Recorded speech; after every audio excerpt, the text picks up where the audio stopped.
अर्जुन उवाच योऽयं योगस्त्वया प्रोक्तः साम्येन मधुसूदन एतस्याहं न पश्यामि चञ्चलत्वात् स्थितिं स्थिराम्। अर्जुनः उवाच यः अयं योगः त्वया प्रोक्तः साम्येन मधुसूदन एतस्य अहं न पश्यामि चञ्चलत्वात् स्थितिं स्थिराम्।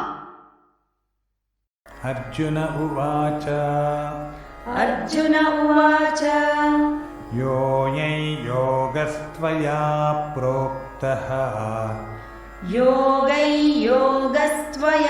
प्रोक्तः साम्येन मधुसूदन एतस्याहं न पश्यामि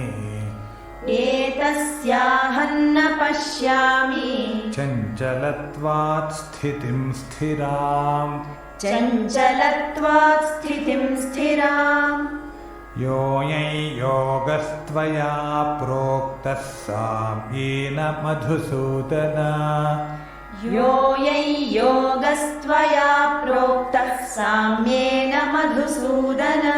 एतस्याहं न पश्यामि चञ्चलत्वात् स्थितिं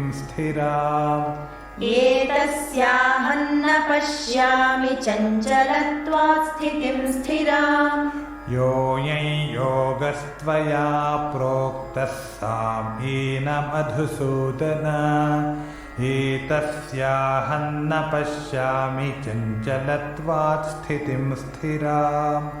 योऽयं योगस्त्वया प्रोक्तः साम्येन मधुसूदन एतस्याहं न पश्यामि चञ्चलत्वात् स्थितिं स्थिराम्।